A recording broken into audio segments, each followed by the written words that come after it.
You're listening to The Whole Truth, a Resources Rising Stars podcast. Welcome back to another episode of The Whole Truth podcast. I'm Paul Armstrong.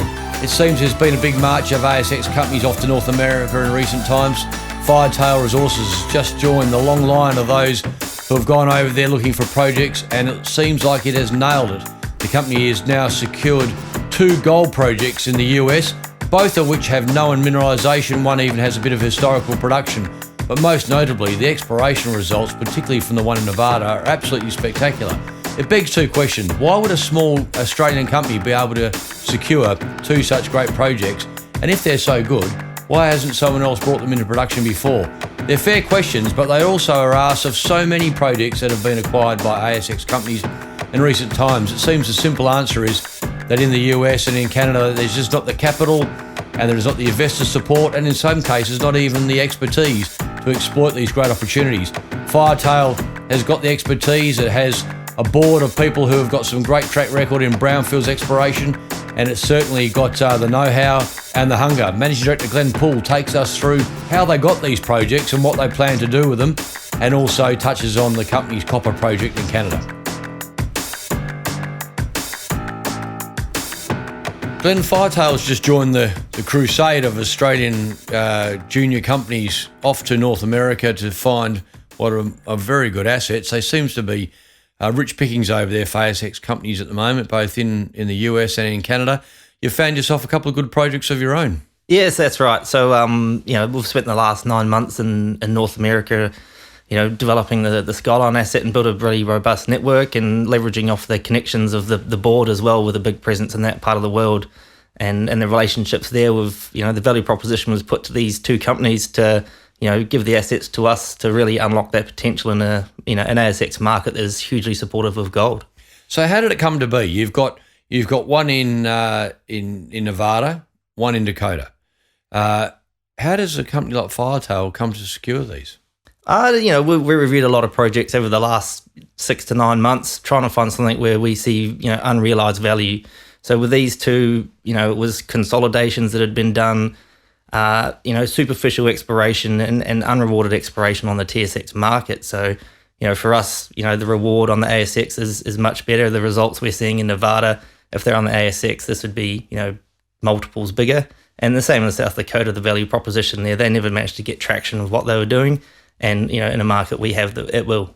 It's a well-worn path, and it's exactly the explanation that others who have gone before you have given to us on the Whole Truth podcast about why they're able to find these assets and pick them up. Clearly, there's not enough love among investors, particularly on the TSX, for some of these assets.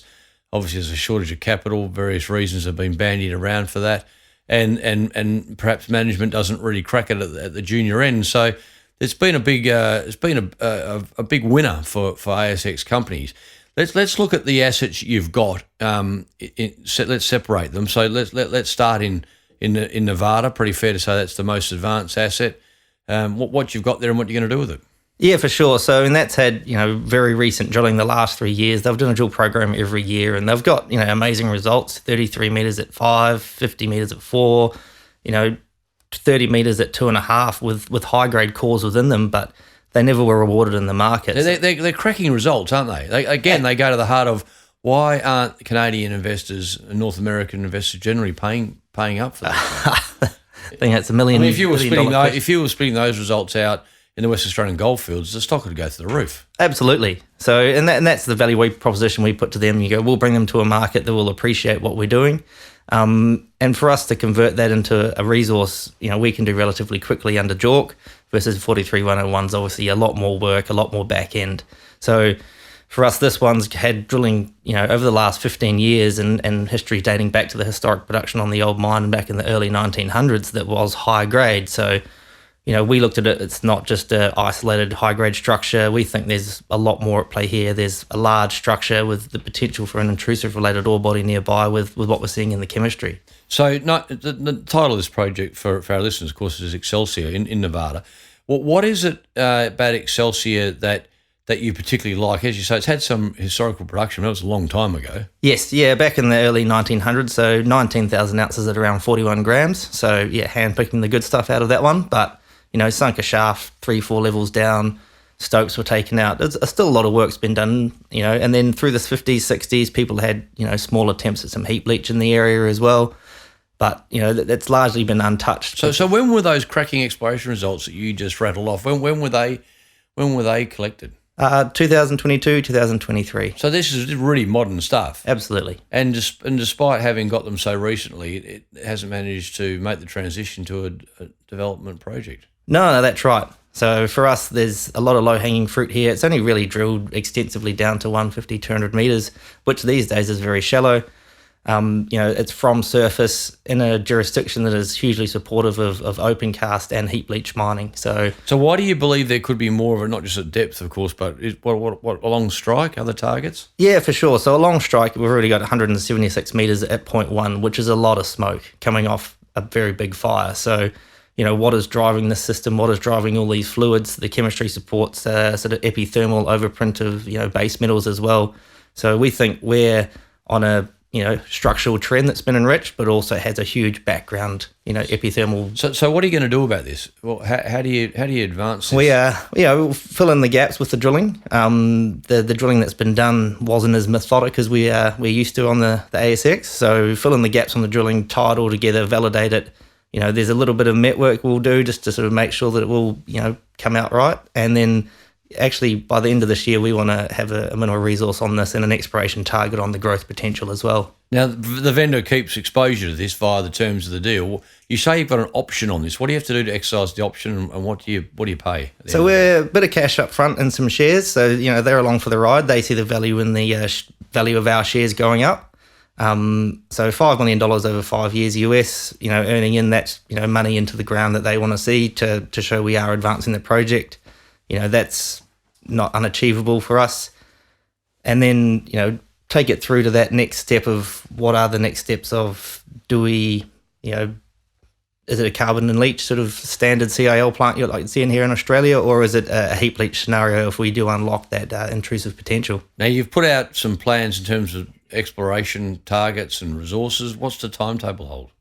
So we plan to be drilling next month. We want to do a diamond program to really get our eyes on what we've seen that's never been done here. So no diamond core, it's all been RC. And then follow that up with a substantial RC program to really, consolidate, fill in those gaps and make it our own and come up with something meaningful to market. And have you got a time frame on when you think you'll get a resource? By the end of this year. Right, so that's pretty rapid. Yes. Yeah, okay, so you're not mucking around. Now, let's go to South Dakota.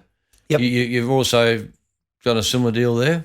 Yes, yeah, that's right. That's a 100% deal to take that asset. Again, it's another distressed junior from the TSX that, they've spent, millions of dollars over the last 5 to 7 years consolidating the area, buying land and data and exposing what is potentially a huge system there. This is the Bella project. That's right, yes. Yeah. So Bella, that's, Paddington, what Paddington is to the super pit, real long trend from home stake. 42 million ounces at, 8.5 grams per tonne, arguably one of the best and biggest mines in the Western Hemisphere. So we've got the same rocks with the same mineralisation, same sulfides exposed at surface. We've got rock chips that would be, again, hugely enviable of in Western Australia, but just weren't getting rewarded, weren't getting the traction in the market. And, yeah, So Bella is not as advanced as the other project, though, is it? No. So that's got some drilling on a historic mine, but there are a total of 7 trends we've already identified that have the potential. Jackpot is one of these high-grade trends that's 2.5 kilometres of 100-plus gram per tonne samples across it, old shafts working. So they have scratched the surface, but they've never followed it up. These samples were taken as early as 2023. And no follow-up's been done. So you've got a cracking address right down the road from Homestake. Yep. I like the Paddington analogy to the super pit. And then you've got some samples and grab samples and the like, which obviously show you that there's mineralisation there. Absolutely. Yeah, but again, the same story. They just haven't been able to get the traction. That's right, and they're taking a multidisciplinary approach. So, again, speaking to the management of these companies, they usually aren't hugely technical. So it's usually outsourced, and each thing is taken in isolation. We take a more holistic view, consolidate all this data into one place for the first time, which is what we're doing at the moment, and really trying to understand what each piece of the puzzle means and where actually the best target is. Like I said, we've got that many sitting in front of us with all cracking grades around it, but you go, well, we can't have a favourite child, but we do have to pick one. So how long before you can exercise these options and actually get on the ground? We'll be able to get on the ground pretty quickly after the shareholder vote at the end of July. That'll just be the option there's just satisfying our requirements to get onto the project. But that area we can start doing the early stage stuff very quickly. We're peak field season there at the moment, so we want to get someone on the ground advancing it within the next sort of 2 to 3 months. So we've got something to work through and then plan out next year's work program, whether it's further geophysics analysis, something that targets a bit deeper, because that's what we are targeting there, is one of these ledges that comes from Homestake or is analogous to that. They hosted anywhere from 1 to 19 million ounces. So, and if we've got at least one, possibly 3 to 4 on our property, then you do the maths. Right. So this is obviously fits clearly in that category of brownfields exploration. Now, the board at Firetail's obviously got a fair bit of experience in brownfields exploration. Rob Jewson, a man known to listeners of this podcast very well, and Simon Lawson of Spartan fame. Obviously, great success here in Western Australia. You've got a board who would like to consider themselves fairly, I would say, as a brownfields exploration specialists. Yeah, and huge gold bills, obviously. So Rob identified ways to target Bellevue, using the geophysics that related to the style of mineralisation. Obviously, Simon also very good technically and asked those questions, where is this coming from and why, and that speaks to, I guess, these projects, and we think there is a lot more to them than just what we're seeing. Obviously my background strongly operational at a Northern Star as well, so I think combined excess of 10 million ounces found between us and hopefully many more. Yeah, and going back to that Northern Star days, when were you there? What was your role there? I had 2 bites of that apple. So I was there, Paulson's from the early stage, so from 2012, with Simon as geology manager, and a lot of other infamous names are around the site at the same time. Spent 4.5 years there, really accelerating through that growth phase of Northern Star. So it was an amazing ride to be on when they sort of bought every asset, most of the assets they still hold. It certainly spawned some very successful people. Yeah, that's right. Yeah, and there was definitely something in the water up there. And then I was actually back there in 2016 to 2018 at RHP when they were pulling an immense amount of ounces out of that joint venture, and then they subsequently sold it for 10 times what they bought it for. Yeah, right. Okay, so what happens now? You get the options converted, you get it in on the ground. What does this mean for your copper project? I mean, up until you bought this, the Skyline Copper Project in Canada was front and centre of activity. Is it fair to say that the 2 US gold projects you've been lucky enough to put your foot on here are going to come in over the top as a priority? In the short term, I mean, Nevada will definitely. Skyline still is a very great project, but we needed to sort of take a bit more of a holistic view of where are more of these ore deposits sitting on the property. Governors is a high priority one. We've got geophysics on the ground happening right now over that one. The recently identified Earls project prospect sits just to the west of that. So we're advancing the high prospectivity ones there. So they aren't. We don't want to develop a pipeline of 20 interesting targets. There's 3 that are really high conviction and advance on those. It just takes time to get that geophysics, that understanding, do the science behind it and the targeting, and everything we're seeing at the moment is fitting that deposit model of what we are seeing. The more recent one is copper dominant, which is what we want to see. Obviously, that's the metal that everyone's actually chasing, not the byproducts. Yeah, right. So you've certainly got your hands full. Absolutely. Yeah, right.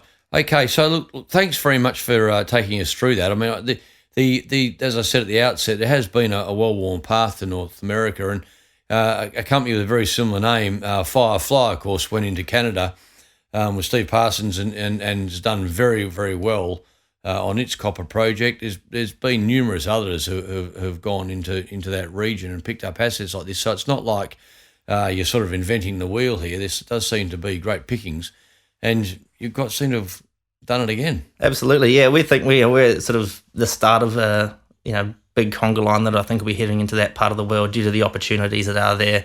The ASX is a good platform, but Australian opportunities are getting rarer and rarer, so we have to go a bit further afield, and places like the USA are very amenable to mining. Great. Well, thanks for your time today, and we'll watch this one very closely. Absolute pleasure. Thanks for having me.